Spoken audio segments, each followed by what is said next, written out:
Welcome to A Slice of SEL, a podcast for educators about social emotional learning.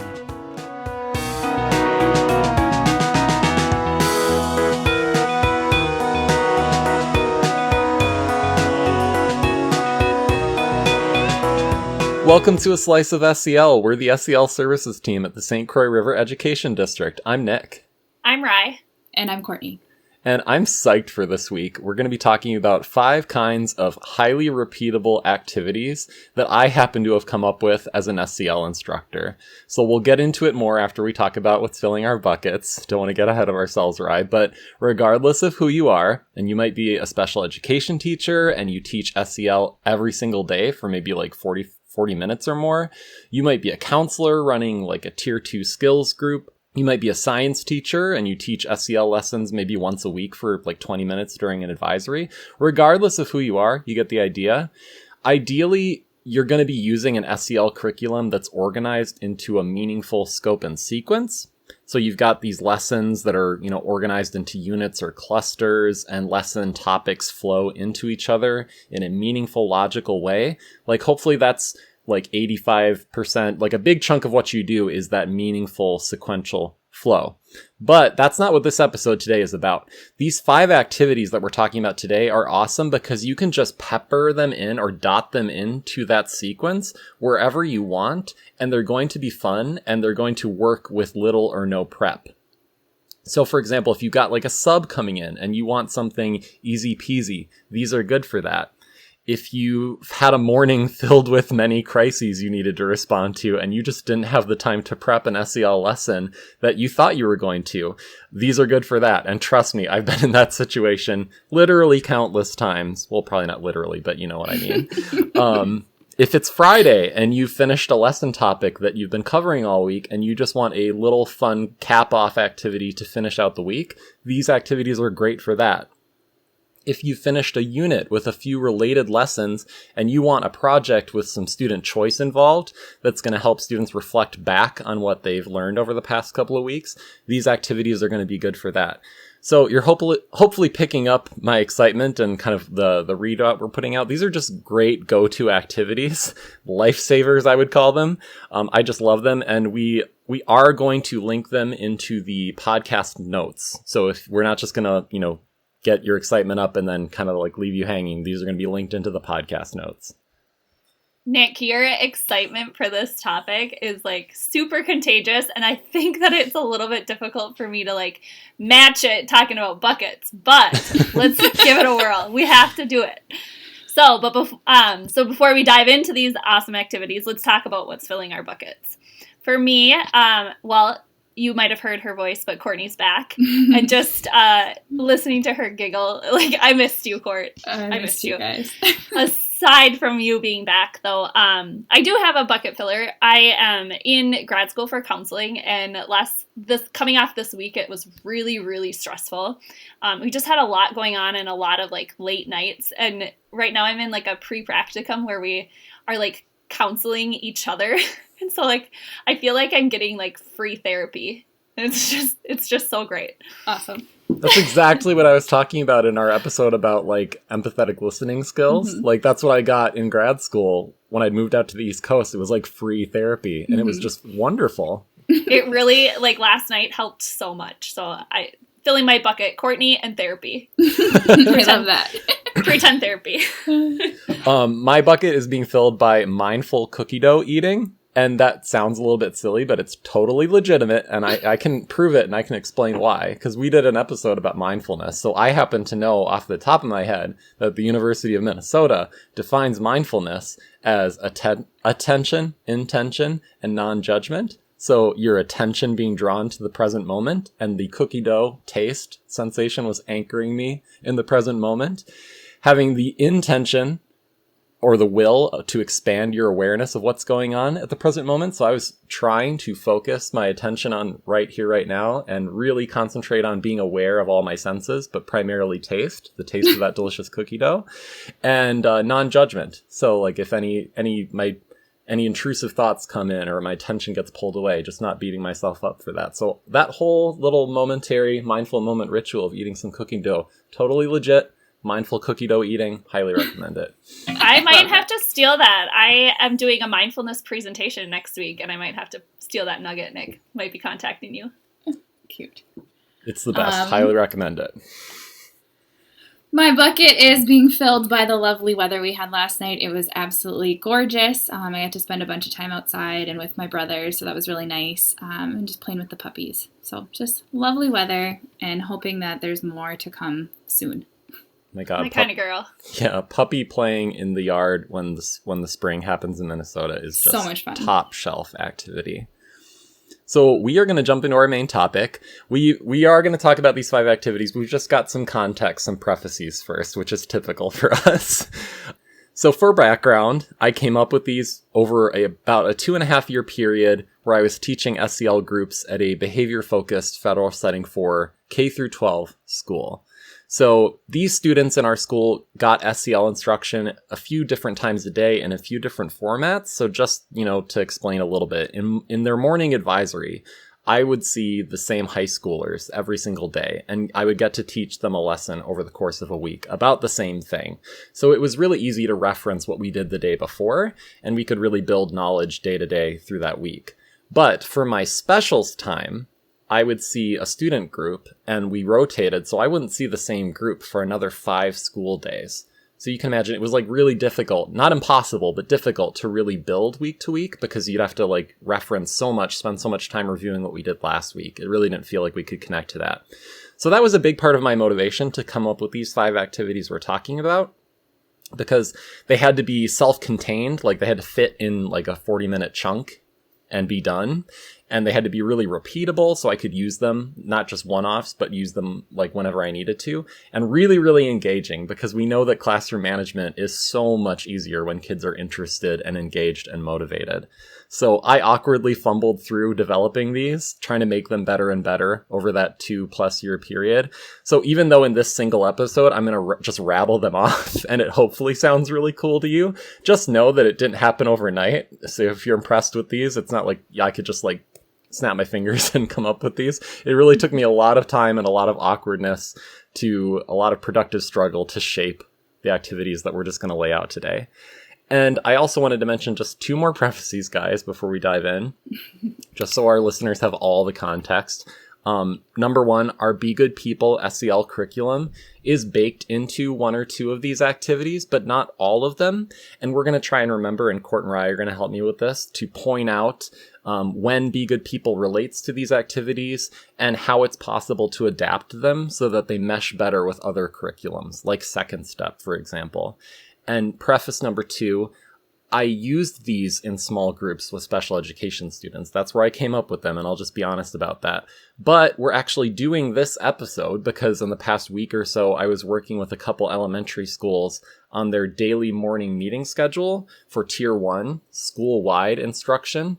And I was thinking, hey, these activities that I developed in these small groups, there's really not a reason that we couldn't scale these up to a class of 20, 30 kids and dot them into that daily morning meeting schedule, and they could really work in that context and be a lot of fun. So we're going to also kind of talk about how and if these activities can be scaled up in that way and work with Tier 1. All right, so Nick, enough prefacing, let's get into the list. Let's start with, I think it's my favorite one, but they're also great. But my favorite one, our matching game. I think this is also my favorite, and it's also the one that took the longest to work on. So this is basically apples to apples. If you've played that really popular card game, you might also be familiar with the not safe for work version, Cards Against Humanity. So our Be Good People curriculum is organized around skills. So some curriculums veil these skills a little bit more than others, and they aren't so direct. But Be Good People is just hey, this is how you show respect. Step 1, step 2, step 3. So we're really, really clear when we're defining a skill and giving students the look-fors of the expected way to do that skill. And then, so apart from those skills, for Be Good People, we wrote about 2,000 situations or scenarios that students could use to practice using those skills, either discussing them or doing role play. So we had all this content written for Be Good People. We had these skills that we defined, and we had these situations.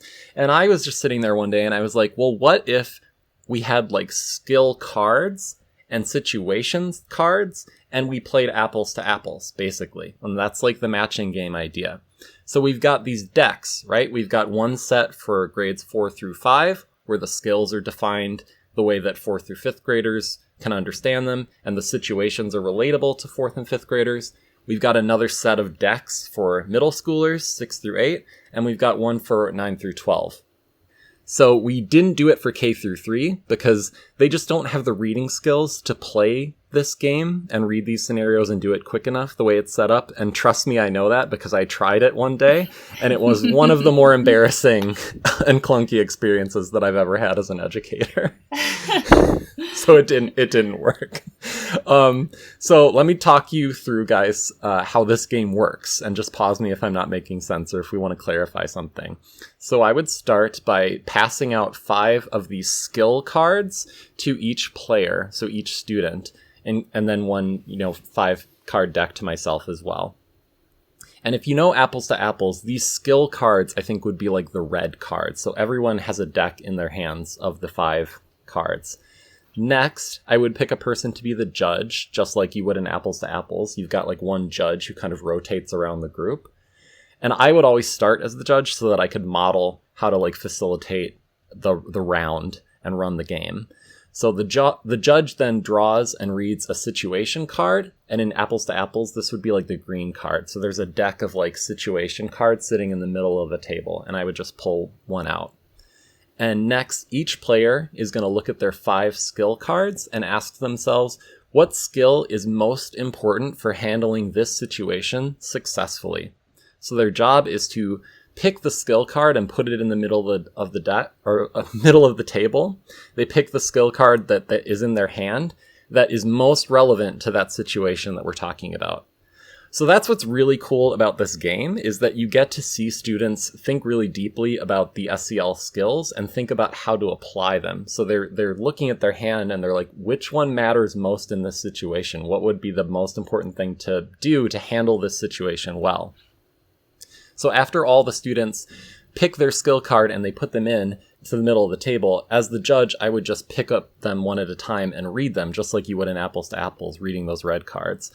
And I would try to model talking about them and try and make connections. So I would like read the skill someone put in, and then I would like elaborate a little bit. I'd be like, well, I see kind of like this connection between this and the situation that we're talking about.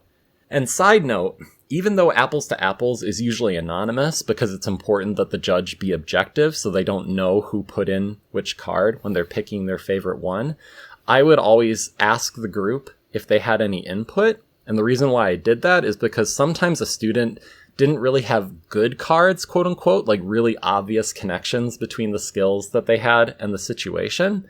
But the really cool part, and I love this, is that students would come up with these really creative connections that only they could really explain. So for example, like a student might have like organizational skills, might like organizing and planning your time might be the most relevant skill they have in their hand. And the situation might be something about getting in an argument with your parent or your teacher. And even though that organizing time thing didn't really like super clearly align to that situation, they might be able to explain like, well, if I'm really organized and if I manage my time really well, I'm going to be less likely to get frustrated in this situation in the first place because of that. And that's a really good connection for them to draw, and only they can really explain it. So I would always give students the opportunity to reveal themselves, quote unquote, and to explain why they picked a certain skill for the situation so that I could consider that as the judge. Anyway, then as the judge, I would pick the best skill that was submitted, like the one that I thought had the most clear connection to the situation. And then the student who would put in that skill, they would get the point. And just like apples to apples, that's symbolized by them getting to keep the situation card. So in apples to apples, you get to keep the green card, and that's like a point. The student would just get to take that situation card and keep it in front of them. And that shows that they won a round. And then just like apples to apples, we would just rotate. So maybe the student sitting to the right of me would be the next judge. And then we just keep playing for however much time we have. And then at the end of the game, the winner is the person with the most situation cards. I absolutely love this idea, Nick, but how can we modify it to fit Tier 1? So we're starting with this one, and This generally works if you've got a group of maybe 3 to 6 players. I think just off the top of my head, that's probably a good number, because otherwise, if you have more than that, the turns, the rounds take a really long time. And just the amount of paper, like these small pieces of paper, these cards, gets a little chaotic, especially with like the younger grades. So generally, like doing it in a small group of like 3 to 6 works really well. So this wouldn't be my first choice if I were planning what to do during like a tier 1 advisory class with maybe like 20 to 30 students. It could work if you had multiple card decks and if you split students into small groups. So if you've got like staff and support who are willing to do a lot of printing and cutting for you, where each teacher could get multiple decks for their classroom, and maybe in particular if you're like middle school or high school advisory and students could really be appropriate and independent, splitting into small groups and each running them themselves, I think it could definitely work, scaling it up in that way. What's probably more often, though, going to happen at Tier 1 is teachers just wanting to grab one of the scenario cards and having some open class discussion about it without the structure of the game. Like, I think that's a really common way that this looks, like not the game, but just talking through a situation or a scenario. A lot of teachers really love to do that. And we'll kind of talk about that with the second activity that we're going to cover in just a second. Okay, but what about people who maybe aren't using our curriculum, Be Good People? Yeah, right. So Be Good People is pretty firmly baked into the materials that we made for this game. And that said, theoretically, you could always take those 2,000 scenario cards that we wrote, and if you have a set of skill cards from somewhere else, like I know Second Step, the popular Second Step curriculum, they do have a few skills that they clearly define with steps in their lessons. So an example is like stop, name your feeling, calm down. If you've got some content like that you could put on cards, theoretically you could make cards for content like that and just modify our game. So you could take our situation and scenarios and you could match them up with skills from another curriculum. I should mention that Skill Streaming and Boys Town, both of those curriculums, are pretty similar to Be Good People in how they are very explicit and clear about defining the steps to a skill. So you could definitely modify this game to mesh and fit with either of those curriculums. It's just going to take some work on your part. All right. So, Nick, you alluded to this a little bit ago, but let's get into our second activity, the decision-making scenarios. Yeah, so this one isn't earth-shattering by any means, because there are a lot of worksheets out there that teach kids how to evaluate and solve problems and make choices, make decisions. And the lingo and the layout varies on those worksheets, but they're essentially the same, because to make decisions and solve problems, basically, you're laying out your options. You list the pros or the advantages and the cons or the disadvantages. Again, the lingo varies. And then you're going to pick the best option. It's how we make decisions, basically, when you break it down. So the worksheet that we're going to link into the show notes is one that I dearly love, because I've literally been tweaking it for years with a lot of student input, trying to make it as easy to use as possible. But, feel free to copy it and modify it or to use something else. But basically, the idea behind this activity is you're going to take those 2,000 plus scenarios that we talked about a moment ago with the matching game, the 2,000 scenarios that we wrote, and you're going to pick one of those and solve it either as a class. You could do this on the smartboard as a class, or you can give one of these worksheets I'm talking about to each student and let them each solve the problem by themselves. Or, you could do it in partners if you want to, or small groups. You could have everyone working on the same problem. Maybe you let each student or each group pick a different problem. There's all kind of ways, again, you can tweak this, but the idea is that you start with that problem and you just let students work through the process of laying out their options or their choices, writing out and thinking through some pros and cons, and then making the best decision. So one of my favorite memories is it's topical because we were talking about Minnesota, beautiful Minnesota spring days. I would take my middle school class or my high school class outside, and we would just sit down on the grass with clipboards and worksheets with these decision-making steps. And I would bring this, the same stack of scenario cards that we used to play our matching game. I would take that outside in this little plastic baggie. And then once we sat down, each student would take one of those cards, clip it to their clipboard with their worksheet, and they would just quietly write and work through it and think through it, and then kind of call me over when they needed some advice. And then when they were all done, we would just share out with each other and give each other feedback, like, oh, hey, did you think about this? Or this is another option you could have thought of.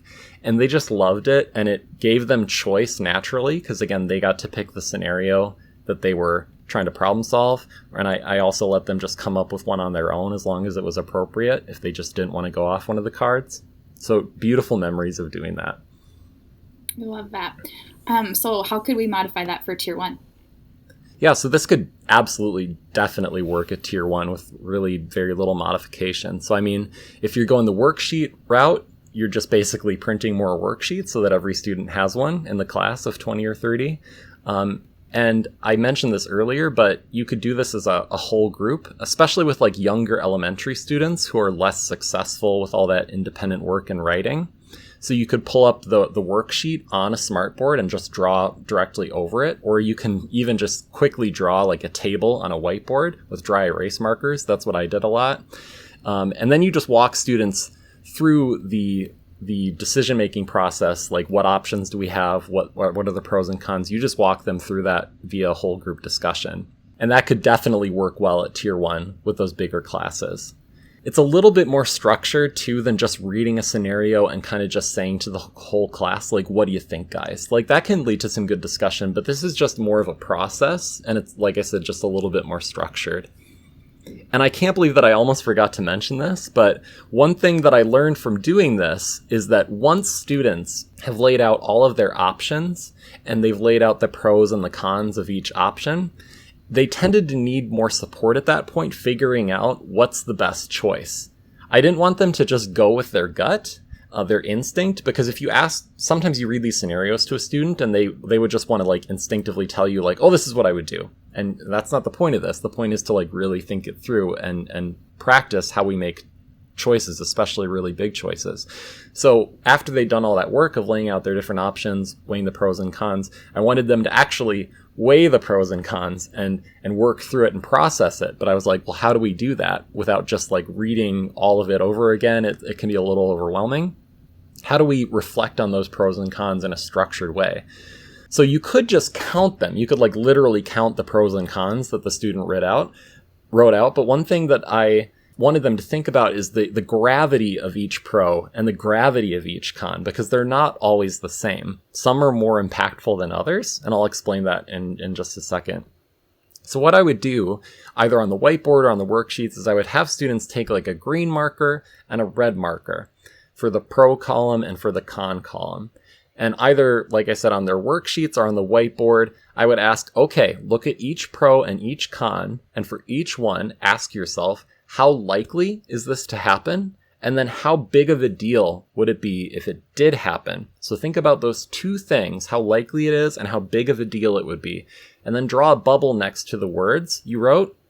So for example, if it's a pro and it's a really big deal and it's probably going to happen if you make that choice, draw a really big green bubble next to that pro. If it's a con and it's a big deal and it's probably going to happen, draw a really big red bubble next to it. If it's a con and if it's a big deal, but it's very unlikely to happen, and just an example of this, like the student might say like, well, one of my options is shouting at my brother. And then one of the cons they wrote out is like, he might get really surprised and have a heart attack and have to go to the hospital. So we would probably draw a pretty small red bubble next to it because, yeah, that would be a really big deal, but it's very unlikely to happen. And students come up with all those, like when they're brainstorming, ideas like that. So I hope I'm explaining this a little bit clearly. It's just easier to see it, but this is a podcast, of course. But what you end up with is all these green and red bubbles of different sizes, and it's much easier at that point for kids to scan over it and point out the best option. It doesn't sound like it's that as dependent on Be Good People. Is that right? Yeah, so this one is not dependent on Be Good People at all. In fact, we linked some ethical dilemma scenarios on our website that we're linking into the show notes. We linked those in, and we didn't write those at all. So we gave you kind of the Be Good People scenarios, to use, or you could use ethical dilemmas. You could use any source that gives you situations or scenarios. you can find a lot of situation and scenario decks on Teachers Pay Teachers. We just let people use those 2,000 plus scenarios that we wrote for free because we're terrible at monetizing things. Or we're just really, really nice people. So nice. Yeah. We're Either trying to one. be good people, right? Okay, number 3 is SEL Skill Projects. Yeah, so my thought here was like, let's take a lesson and a skill that we've been learning about, and let's give students some options for how to make a project out of it. Because I got really interested in project-based learning. So I was like, I'm going to come up with some projects to do. So this took me a while to figure out that this was a good idea, but I wrote out some grading rubrics for 3 different things. For like lesson presentations, like Google Slides presentations, a rubric for stories, and then a grading rubric for posters. So those are my 3 options. And Court shared once on a video that we made that she at one point made like 16 modes of assessment for students to pick from. Was it 16, Court? Yeah, but to be fair, I didn't make them. I found them on, the curriculum I was using had this like online group that we could be a part of. And so some other teacher made it and they were fantastic. So I will not take credit for it, but I did use it. Okay. Well, I mean, I stuck to these 3. That was manageable. So sometimes I would let students pick from all 3. Sometimes I would be more directive and I would only give them one option, like, hey, we're doing presentations on Chromebooks today. But the rubrics were so helpful because it was the instructions for the students. And then when they were done with their project, we would just sit down with that rubric and grade the work together. So it was really clear what I was asking them to do and then to grade it at the end together. So basically the procedure that we would follow is, aside from giving students the grading rubrics, I would typically also do to set this up is print out posters from a couple of different skills from Be Good People. So posters from Be Good People that had the skill steps written on them. And I would typically let students pick from those options. So the posters, the skill posters, give students the skill steps and they need that content to incorporate into their projects. That's the whole idea.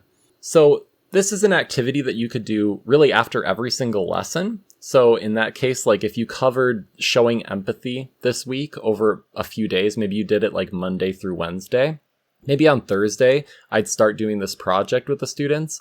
And all I would offer is that poster for showing empathy. So it would be like, we talked through showing empathy for most of this week. Now you guys are going to process it more yourselves and make projects about that single lesson. So I would only give them that one option.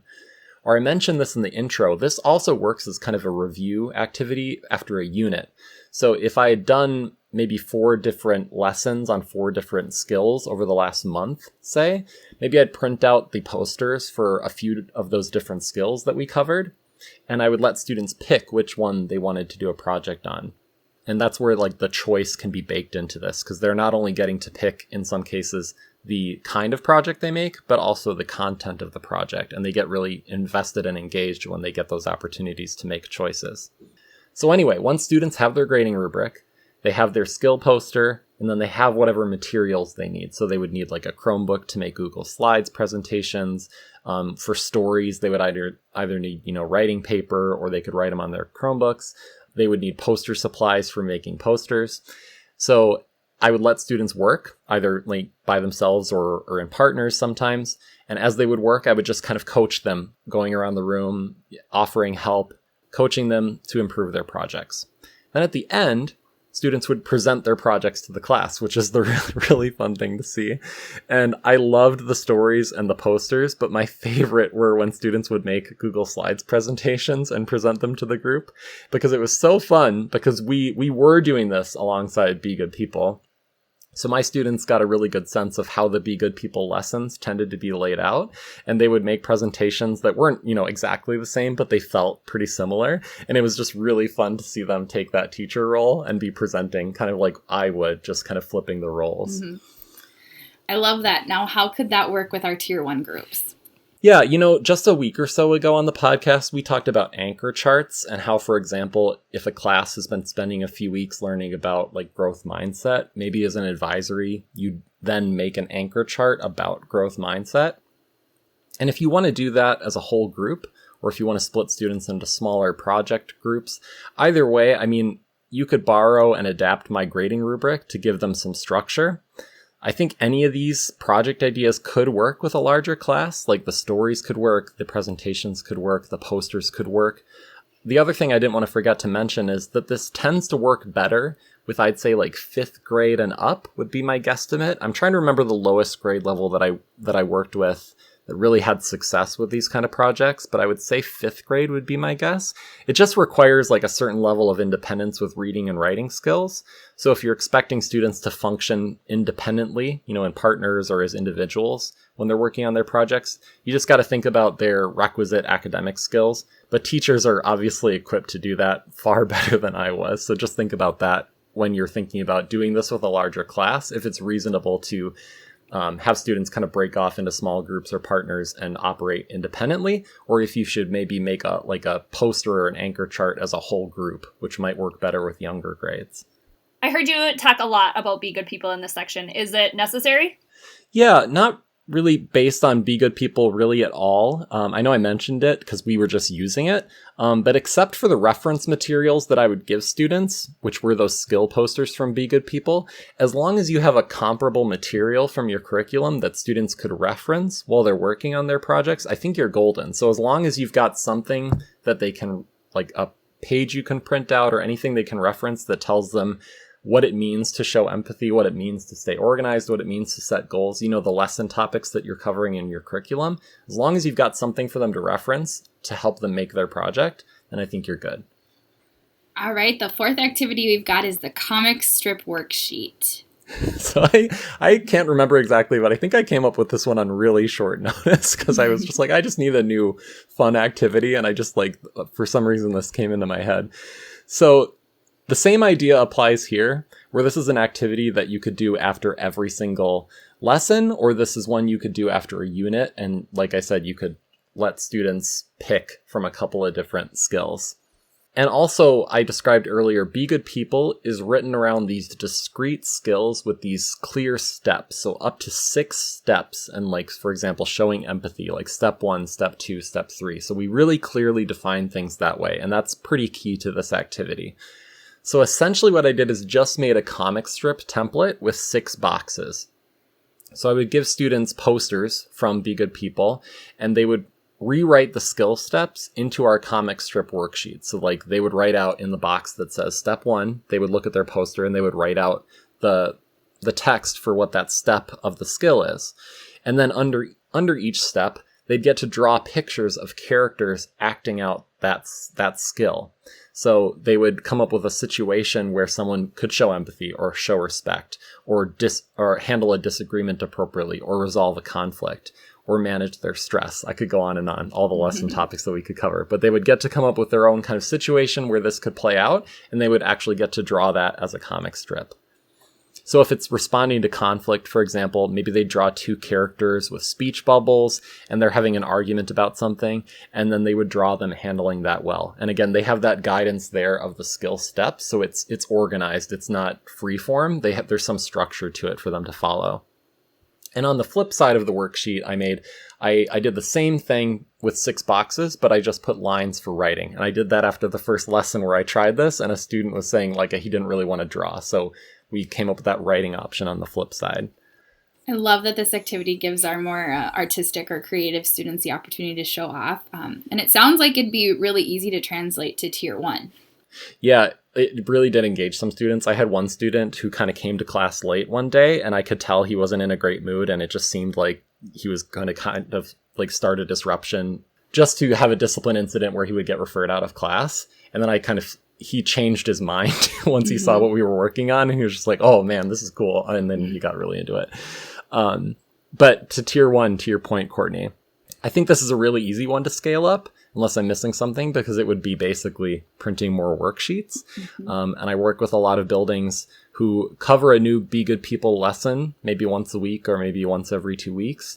And say if we teach that lesson on Monday, maybe on Thursday or Friday, we could pass out these comic strip worksheets during advisory or during morning meeting.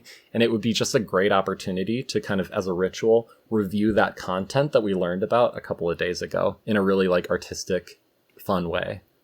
I heard a lot about referencing the skill steps. Is this activity specifically designed around the Be Good People skill steps? Well, I think just because of how the worksheet is formatted, Rye, you would need a curriculum that defines skills clearly with those steps, those pieces. So I mentioned earlier, like skill streaming is set up that way. Boys Town is set up that way, where it breaks it down into steps. And those curriculums would work perfectly with this format of this worksheet. I did mention also that Second Step has a few lessons, not all of them, a few lessons where they are super clear and the teacher defines these discrete steps for how to do something, like stop, name your feeling, calm down. So I think pieces of other curriculums would work with this too. But yeah, I think this one in particular, you need something that like very clearly breaks down these steps to a skill, and not all curriculums do that. They're always, any SEL curriculum is going to give students descriptions, like look-fors, like this is how you handle it, this is how you deep breathe, this is how you are mindful, but they're not always super clear and like stepwise about it. And like, I think just mechanically you would need that to work with this worksheet. Yeah, that makes sense. Okay, this one sounds fun. Number 5 is movie, TV show, scavenger hunt. Tell me more. So this is a little bit on the lower rigor, the edutainment side of things. It's more of like a fun treat activity is the way I look at it. But it did lead to some really good discussions. So we basically there's like 100 or so skills that are included in Be Good People. And we narrowed them down to the ones that happen a lot, like showing empathy or showing respect. There's just constant opportunities to do things like that in your day. And skills that are really easy to see when someone's using them, because we can't always do that, right? Sometimes people are managing their stress and I can't see that at all. So things that are really easy to spot. So we put those skills on a worksheet, and the idea is that you can throw on Netflix, a movie, a TV show, whatever on your smartboard, and there's space on the worksheet for students to write out who they saw using that skill, what was going on. And then we also made space on the worksheet for them to write out what the character did well and if there's anything they could have done better.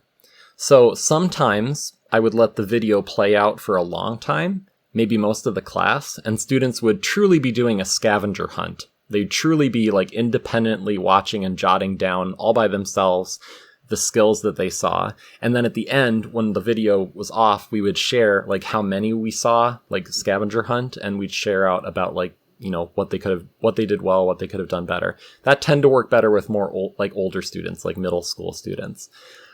Sometimes I'd be more directive. So especially with 4th or 5th graders, for example, when I saw a skill in the video, I would just pause the video and we'd discuss it right then and there, and we'd all write together. I love this. It sounds like so much fun. So how could we do it for our Tier 1 groups? Yeah, you could definitely do this at Tier 1. Again, this would just basically be printing more worksheets. I did want to mention that when we built our SEL website last spring, it was during the first few weeks and months of the COVID lockdown. And we put this worksheet on the parents page of our website because kids are watching TV and movies at home a lot, obviously. And this worksheet is very parent accessible. I think it's easily something that parents could navigate successfully at home with kiddos and make the TV and movies that they're watching more educational.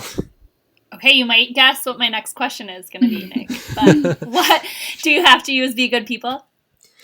Well, yeah, so we did list on our worksheet the names of different lessons and skills from Be Good People, but I think you could absolutely just modify the worksheet that we came up with and have the lesson names from something like Second Step on there. We didn't have to include any like skill steps. We just put like a phrase like showing respect, so you could easily replace that with like the lesson names from something else. So thanks, guys. We are going to wrap things up and sign off here. I'm just going to hit a couple of takeaways before we do. So again, these activities are ones that I came up with over a period of about 2 years, and they were so helpful to me personally because, again, you can kind of just dot them or pepper them into your instructional schedule wherever you want. You saw how flexible they are. And I hope that you picked up how these could fit on just a random fun activity day that's kind of a break in your instructional sequence. You can also use a few of these as great review activities after a single lesson or after a whole unit with multiple lessons. I hope these are helpful to teachers and educators working at Tier 1, in special education, and everything in between. I hope it makes your lives easier. Well, it sure sounds like it will. I mean, the thought and the creativity that was put into all of these activities is kudos to you, Nick. Whoop, whoop. To our listeners today, thank you for spending time with us today. Make sure to subscribe, and if you're on YouTube, click the bell so that you're notified when new episodes are released each week. We'll see you when you come back for another slice of SEL. Thanks guys. Bye.